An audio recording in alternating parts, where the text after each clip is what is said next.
Hi there, I'm Angelo and today we're going to see the 10 most common mistakes that chess players may do.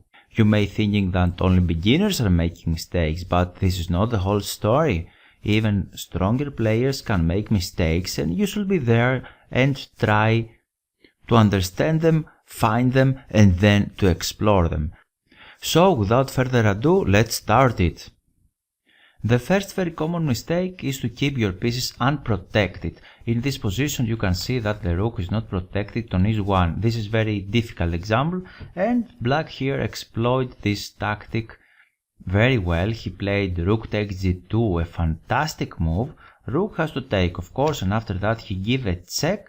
Now the king has to run on f2 and now he performs a fantastic double attack. Queen capture on g2 check, king has to recapture the queen and after that knight takes e1, a double attack. You should remember that you should protect your pieces, you should coordinate your pieces because in that way you increase their power. They are more powerful in chess and they can coordinate better and perform better plans. Let's check another example. This is a position from two very strong grandmasters. With white pieces it's Levon Aronian and with black is Vasilin Topalov. And now he found a similar tactic now and he played the move queen takes d2 check.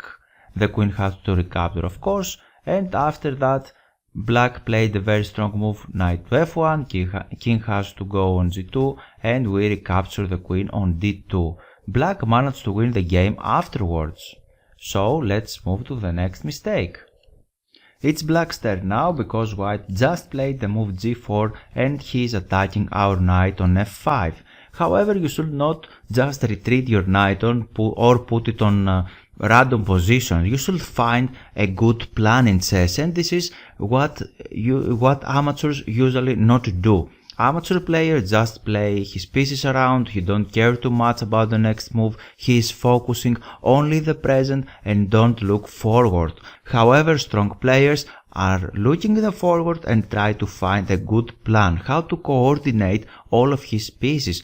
The pieces are your friends, right? So you should be care about them and try to improve his position. Imagine football team, and in football team all of players have a very specific role and all of them are trying the same goal, to score against the enemy team, right? So you should do something similar with your pieces. And in this position black found a very nice maneuver here. He played knight e7.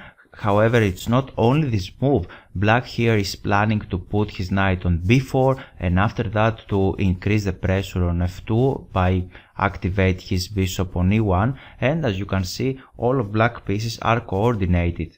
Here he played knight e7 and after that knight e2, bishop d2, very nice move because now he is threatening the knight. The knight have to go away and after this move knight to g1 he played knight c6 following his plan. What is his plan? To activate the knight on b4. As you can see, black is playing with a plan. He have a very simple plan and effective. Bishop c7, knight b4, bishop a5 and knight c2. Now he is increased the pressure and you can see that all of black pieces are together, are around and they are aiming against the enemy king. And the game continues, bishop takes d2, queen takes d2, now we are threatening the pawn on f2, king g3 and we make a very nice tactic. Can you find it? It's very similar with the previous one and you may like to pause the video or follow my advice. Knight takes e3, a fantastic tactic. White didn't capture the queen because if he captures the queen then we can give again this very good double attack, attacking the king and queen, and after that we will target the next pawns, the unprotected pawns. So black won the game. I'd like to suggest you to have a plan always. Find a plan for your pieces. Make them coordinate. Another common mistake is that usually the beginners bring out their queen very early in the game. For example, e4, e5, queen h5. What they are aiming? They are aiming for mistakes. For example, a very common mistake here is to play g6 and after this move we can capture the e5 and attacking the king, the rook, winning material and the game afterwards. However, this is not the worst move in the position. The worst move in the position is to play king to e7. Wow, and after that white can checkmate in this way after 3 moves. However, if your opponent have any sense of what are you doing, then he will understand that you are attacking the e5 pawn and not f7, and for that reason he should protect the e5 pawn. A very good way to do that is to develop the knight, and this knight is protecting the pawn, controlling the center, and prepare the development of the pieces. And if you are trying very hard to perform the checkmate, the scholar's checkmate, then black have a lot of ways to avoid that. For example, he can play g6 or can bring his queen out, and as you can see there are a lot of ways. And if you insist a little more, queen to f3, then black can develop his knight, and as you can see, black is developing his pieces normally. And what white is doing, he has the queen is out, and the queen is very sensitive. It is the most powerful piece, but in the same time it's very sensitive. And now black is threatening to go here on b4 and attacking the queen, the c2, and etc. So my next recommendation is not to play too early with your queen. Sometimes it might be successful, but some other times, and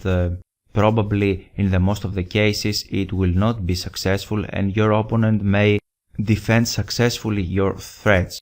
I'm not sure if you know it or not, however, queen wasn't as powerful piece as it is in our days, and in the past queen was another piece, and he used to make to move diagonally and only 3 squares. It is very slow. After the great Isabel II, the Spanish queen changed and became the most powerful piece on the chessboard.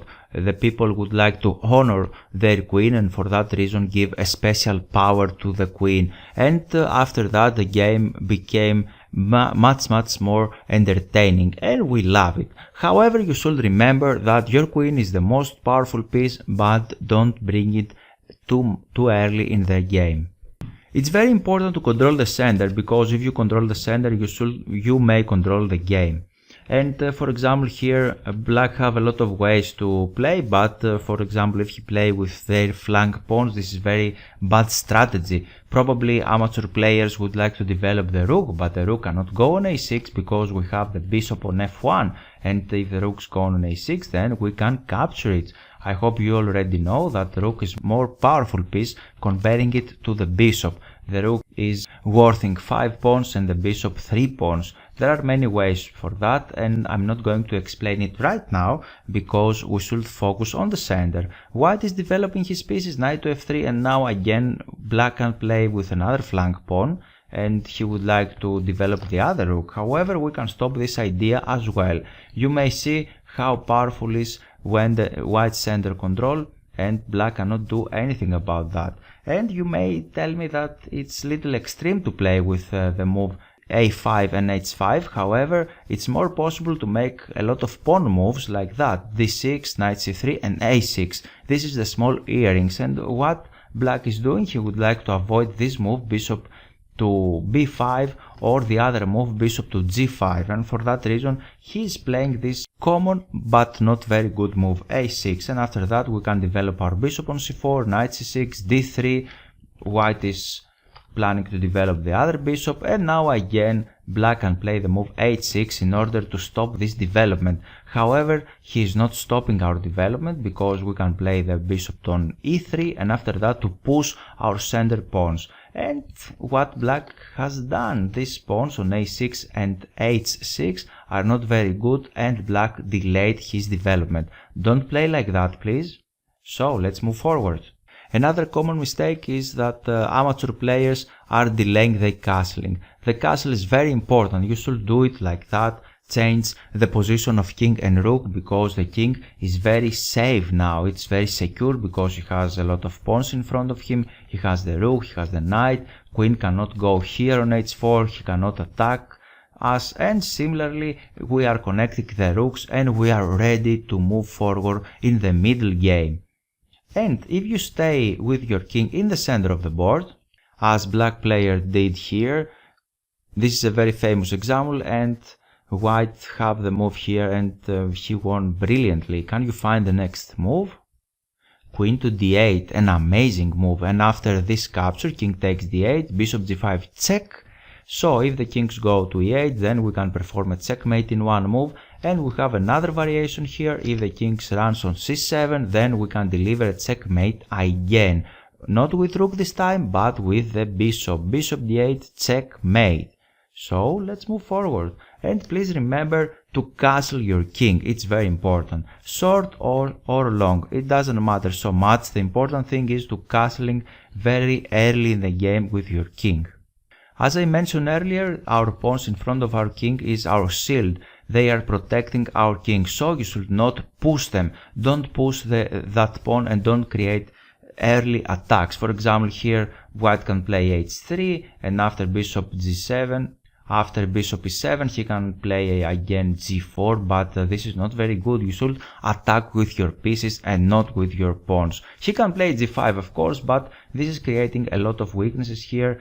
Black can retreat the knight for example on d7, and after that he can remaneuver his knight closer to our king, and now we can see that our king is not very safe because around of these pawns we have a lot of weaknesses and the pawn itself is a weakness on h3, so black can attack us.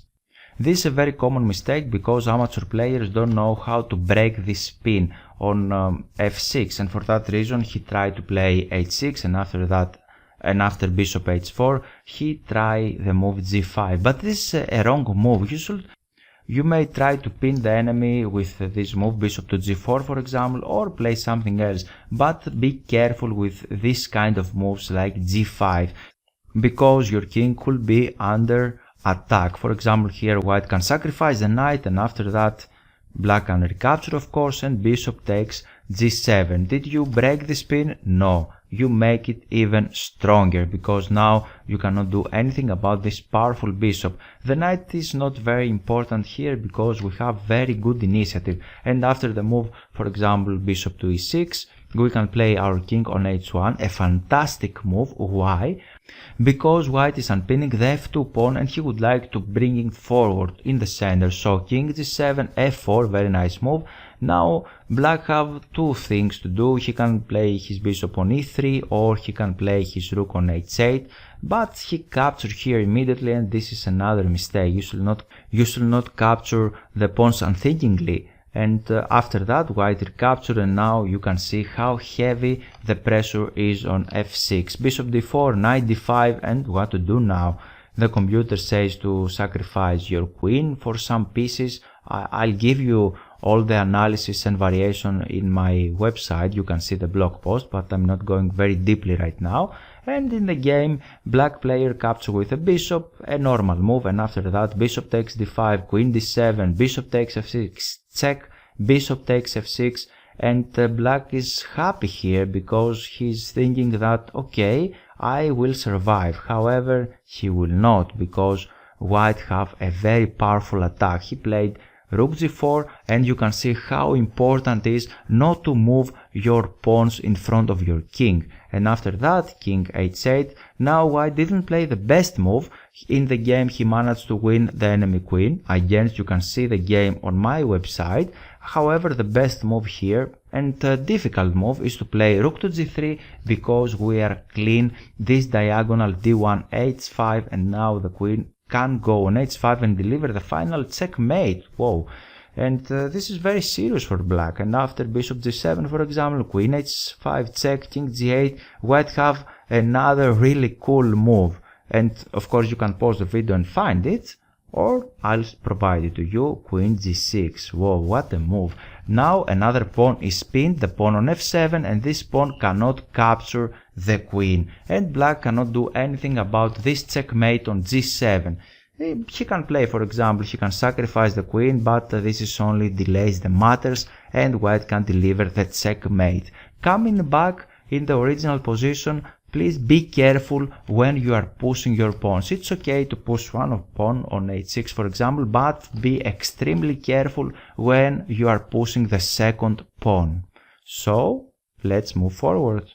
It's very important to be careful what your opponent is doing. He is sitting against you, he is there and he would like to win as well. In the game, white played here the move queen to b2, and if black is not very careful and he happily captured the queen, then this is checkmate in one move. White can capture the rook and this is checkmate, and no one will give you gifts. You were playing chess and we would like to win. Be careful when your opponent is offering something to you. The next mistake is again on the opening, and you should not move your pieces too many times. For example, e5, knight f6. This is a very nice opening. This is a leg-high defense. However, you should not play that except you are a very strong player, because you are not controlling the center, and here you should remove your knight again. You don't have a good space and your knight have to go away, and he goes on the center. After d4, d6, knight f3, g6, very good move.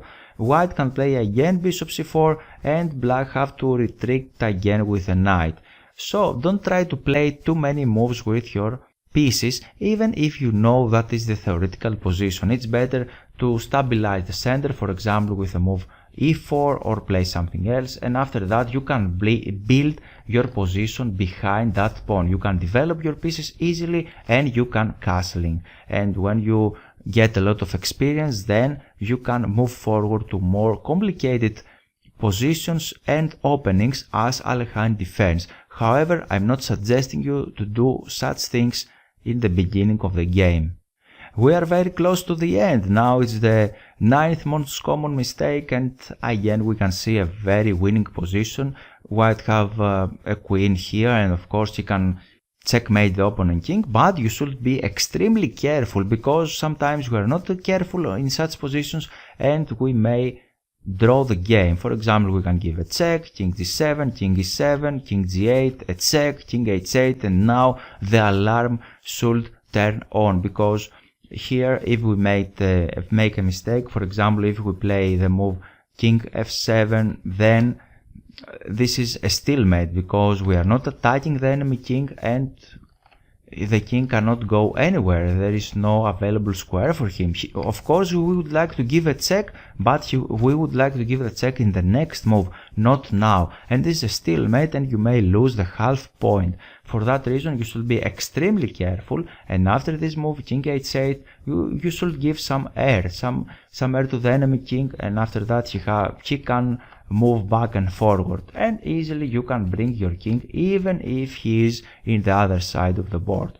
And now white is winning. Black can play here, we will come closer, king to h8, and now we have two ways or more to create a checkmate. One is to go on g7 and another way is to go on f8. This is a checkmate. However, you should be extremely careful and not squeeze too much your opponent, because if you have this position and play like that, this is a stalemate, because we are not attacking the enemy king. I keep the sweetest parts for the end, and after the move c4, e5, knight f3, knight c6, bishop b5, knight f6, for example, this is Berlin defense, short castling, knight g4. Whoa, what is that? A lot of players are playing with traps. It's okay, it have fun to play with traps, but you should be careful. And of course know the theoretical position. After h3, a normal move, black here played h5, and don't accept the gifts. Your opponent would like to win you, and here I'm sure that you have fallen this trap sometimes, and if we capture the knight, then the enemy can recapture back, and now we have to move the knight, for example to e1, and then our enemy queen can landing on h4. Now he is threatening two checkmates on h2 and h1, and if we are trying to escape, then he is not in a hurry to give a check. He will play this move g3, closing our king into the box, and now we cannot avoid the checkmate on h2 on h1. So you should be careful and not fall into traps. How you can do that? Don't accept the gifts. You know, he played h5. Don't accept the knight. Play something else. For example, capture his advanced pieces. This is one way. Not the best, but it's okay. You may develop your other pieces. You can play d3, for example, in order to develop the bishop, or you can develop the knight. Make development and not accept his sacrifices. This is very important and you will avoid to fall into traps. I hope you enjoyed this video. You are very welcome to like it, to share it with your friends, leave a comment if you like, to ask something, and thank you very much. All the best.